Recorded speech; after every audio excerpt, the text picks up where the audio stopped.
So we want to talk about some practical things that we do at our home that we've seen work for us, starting from us down.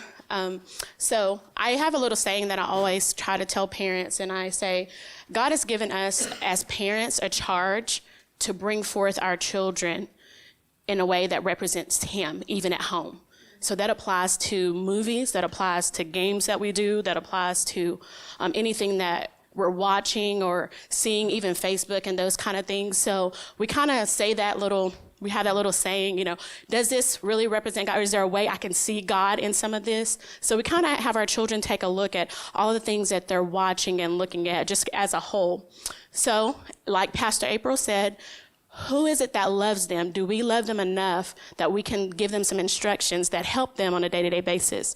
So at our house, kind of even when Sasha was small, we started out with some things called restrictions. And of course, we've always done that, and we've had it with everything. And so, but we want to start out with us, like as parents. If you take a look at this picture that you have on the first page, you have all of those different devices there, right? You have a tablet, you've got a laptop, you've got a camera, you've got a cell phone. How many families or people in here have all of those devices at home, right? Yeah, how many of your children have all of those devices? Or grandchildren, or nieces and nephews? Probably a lot of them have all those devices, right? And so when you look at those things, how many of those devices have restrictions on them? Ours do. Okay, so now we look, majority of the church probably doesn't have restrictions on this, but it's okay. So you take a look at it and you say, what can we do? So at our house, we look at it as fun. We try to have a lot of fun at our house with movies, wholesome movies that are good. We try to have a lot of fun with good games that are good, whether they're on our tablets, they're on our TV, they're on the laptop or the computer. Anything that we have, we try to make sure that it's fun, that it's wholesome, that it's good. So how do we do that as parents? Being a believer or a grandparent or, a guardian, or if you have nieces and nephews, how do you do that? How do we make sure it's good, it's wholesome? Like Pastor Josh said, we don't want to completely rule out the media. So when our children are watching a movie or they're watching some game or they have some games, we're inclining our ear to look to hear what is going on. Now you have different ratings on the TV, that you may have. Before we get to restrictions, you have PG, you have G, which is for general audiences. And so it gives you those ratings at the beginning. And so when you look at those ratings, then you determine if that flag comes up and says this content may not be suitable for children, that should be a good flag for you right there. Okay, if that's not suitable for children, then I need to determine if this is something that they need to be watching. And so most of the time we watch it first, if we can, just to determine what it is that we need to discuss with our children. Or if it's something just out there, we don't even let them watch it at all. And then we explain to them why they don't watch it. So let's take a look at some restrictions, aka parental control, since you're the one that's in control, right? So in our house, we tell them if we buy it, we're in control of it, right? So we bought you a phone. Amaya just got one for safety purposes. So she's got one. She has controls. So in the nighttime, when it is getting ready for bedtime, the phone shuts completely off. And so it says, da-da-da-da, it's bedtime. You have no access at all. And so you have access to do those things. And we're going to show you how to do that. So how can we turn on restrictions or parental controls? We take a look at some instructions for an iPhone, which we're going to do that in just a moment, or whatever phone you have, because we want everyone, or if you have a tablet, whatever you have with you, we want to make this interactive. And similar instructions apply to other devices. So these controls, they apply at our house, not from the kids up. They apply from the parents down. So even us, when we look at our movies, we look at our laptops, we look at our phones, everything applies from us down. So we don't try to enforce our kids up and say, well, you can't watch this, but we can watch it. We say, no, we're not watching it, therefore you can't watch it. And so we enforce that from the head down. So we look at and we say, we give them instructions, and we do give them choices. Pastor April mentioned that earlier about giving them choices. We say, this is all the things that you can watch. So why don't you choose one of the things that you can watch? And we do that we have Netflix, and the girls have their own channel, which we'll talk about that in just a little bit, or their own little sign-in, and they know what they can watch. Of course, it is restricted. And then they also have YouTube access, and so they know what they can watch there. But we give them choices, and they can go through their choices, list of choices to watch. Therefore, we give them some control, but we still have parental control. You see what I mean? It's not like they're just, I have full access to my TV, have full access to my tablet, have full access to my phone, which they don't. So when you take a look at that, if you'll grab your phone or whatever type of phone you have, if you have an iPhone, this is a good example for an iPhone. Pastor Paul. Yeah. Yeah. So if you buy one of your kids a phone, or if they have a phone right now and maybe you have not restricted it at this point, restrictions are good. They help you keep boundaries, and we'll get into boundaries later on in another time. But when you take a look at that, if you'll tap on settings on your phone, if you have an iPhone, we're just going to use the iPhone right now for an example. But if you know where the settings is on your phone and you don't have an iPhone, please use that. And then you can click on General after Settings. And then you click on Restrictions. Yeah, and you see that as it goes down on your General page, it's the third tab down, and it goes to Restrictions. Some of yours probably says Restrictions is off, because most of us in here are adults. But if your children have these phones and you haven't set a restriction, therefore they have full access to anything on their phones if you have not set restrictions. And so this actually helps with them being able to determine what they can do. For us, something comes up, Amaya wants to purchase a game, she has to get permission to purchase a game, and we need to see what kind of game it is. If she's wanting to watch certain types of movies, we have to see what type of movie that is, and then we have to put in our code. We created a passcode. So she can't just go in and, I got my code and I can watch whatever I want to watch. She has to then get with us and say, okay, yeah, this is good for you to watch. And so then we put in our code because we created a passcode with restrictions. So when you click on that restrictions area, you can see the list of restrictions there. It also says you can scroll down in that area and you can create a passcode. And so that passcode there, you have to remember that, by the way. It's something that you can remember. Please try to not set it for something that you can't remember, because you'll have to almost wipe your phone in order to create a new passcode in that. You have to do a whole restore on your iTunes computer if you don't know your password. So restrictions, when you look at that, when you enable restrictions, it gives you a list of things that you can restrict. So when you go through that, Safari for iPhone is one of the internet connections. You can restrict that. Certain accesses to cameras, the iTunes store, that's what we talked about. The store is restricted, so she just can't buy up, $300 worth of apps, and we get a bill and like, whoa, and we've heard stories about that too. Parents that come in, over $1,000 on a phone bill for like no restrictions. We're like, But so when you look at that, you've got the iTunes store, you've got books, and even podcasts, and a lot of movie items too. So all of those things you can restrict. Or allow access to, whatever, because no one knows your child more than you do. So you know what they need access to and what they don't need access to, or the person or your niece or nephew, you're the guardian of. So no one knows that but you. So when you set that, then you know your code. I try to encourage people to set it as a code, something else that you remember. So that way it's easy for you to remember. Some people have similar codes for different things, and not you have, 30 different passcodes that you get. I remember this one, maybe I don't remember that one. So when you look at those restrictions, you also can change that passcode, and you can go in and change the restriction level. For a 4-year-old or 5-year-old, the restriction level may be different than a 13-year-old. So you want to go in and take a look at that child for their age, or that teenager for their age.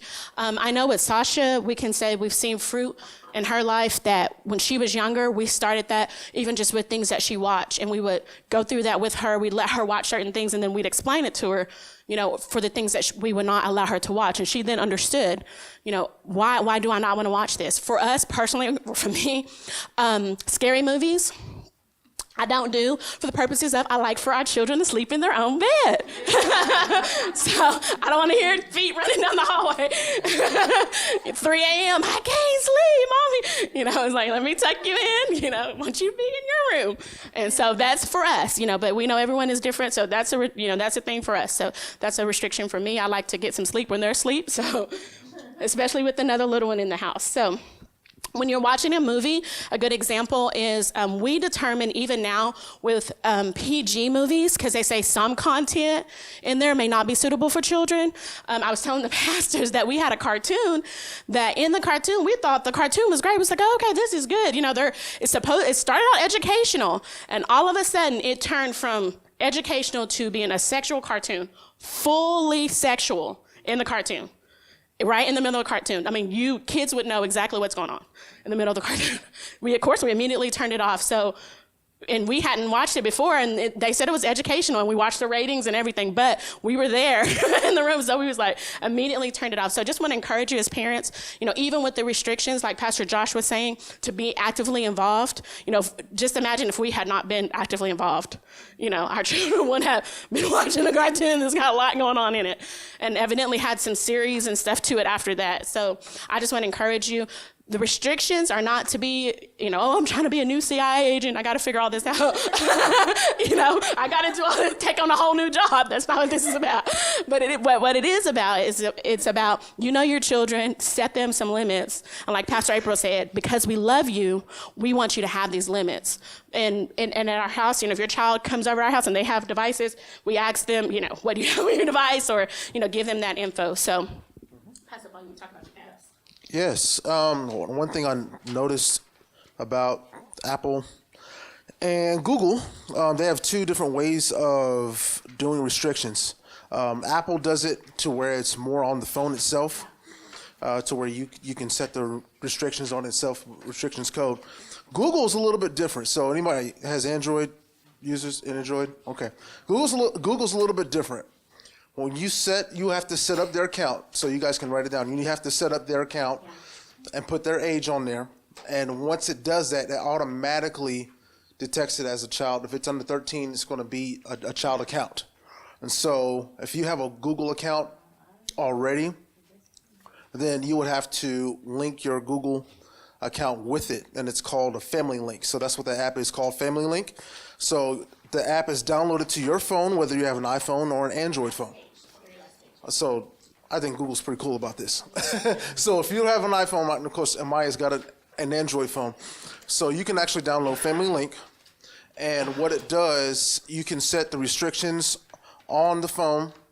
You can also set how long they can be on the phone, how many hours they can spend on the phone. After that, it shows a status bar to show how much time they've used daily on the phone. So they can actually not only use, you know, those not only restricted, but it restricts the time that they can use on the phone. So you can do that. You can also, any apps that they want to download, you will get a notification sent straight to your phone, whether it's an iPhone or an Android phone, and asking, you know, your daughter or your kid wants to download this app. Do you want to do that? And it has two ways of doing it. You can do it by your phone, or you can do it on their phone themselves and type in your Google password and they can download it. So it's a good thing. The biggest thing about these apps too is that it creates boundaries, but don't emphasize the boundary. You really want to teach, especially if if they're new to the phones, you want to teach them how to use the phones. Because there's a lot of stuff that, of course, Amaya's learning a lot about how to use a phone. Show them how, yes, this is this is what this phone is for. This is what you're going to do. You can't download 50 games on it, or your memory's going to be full. But show them some good apps. There's some really good apps that's on there. Life 360. If you look at this app, I know I kind of went out of order there, but Life 360 is mainly for older kids, like if they have their own vehicles and driving. So this is for teenagers. So you can actually track, see where they are, whether they know when they're home, contact them, communicate with them, and everything like that. And then also Find My Friends is an iPhone, an Apple device that you can actually locate and track even kids when they're out of school and stuff like that. So that's a cool thing. Yeah, Family Link does all that too. You can show you the location where they're at. You can set devices and different things like that. But that is just a little bit of those apps. It's not restricted to those apps, but those are 3 apps that stuck out to me. If you guys have any questions, I know we've got about 50 seconds left. What would you say, because I looked into some things, but I couldn't find something that you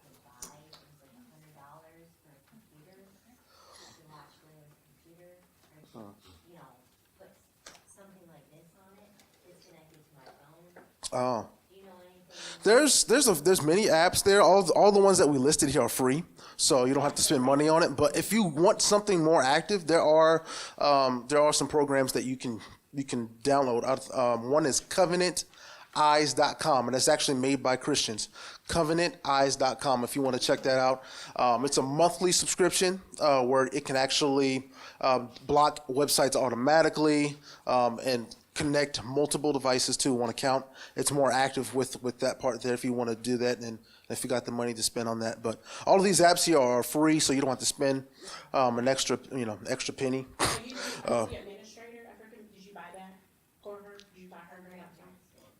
I was gonna say, if you're the administrator, you have a charge to go in and. But I mean, Okay. I just need to figure something out to do with that computer. Okay. So this doesn't do it on the computer, this is for phones?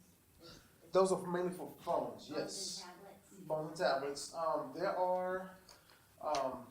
There's some anti-security, like Norton and McAfee, that does parental controls as well. If you want to do it on a computer, I've got to get into TV stuff like DirecTV. I love DirecTV's parental controls. Yeah. Yes, I'm sorry. DirecTV's parental controls. You automatically, it won't just show you what the rating is on the program, but it will actually go into detail, the theme of it, what it's about, what stuff that's actually done in the scene. So cool. If you have like all the same, like an Apple phone, an iPhone, a Mac, like all the same kind of brand, can you sync it up and control it from your phone? Is that the Covenant Eyes that you're talking about? Is that's the way to sync it all together? I haven't. You have like control over the iPad, computer, and phone, or Some of them do like that. You have to see if they allow you multiple device access.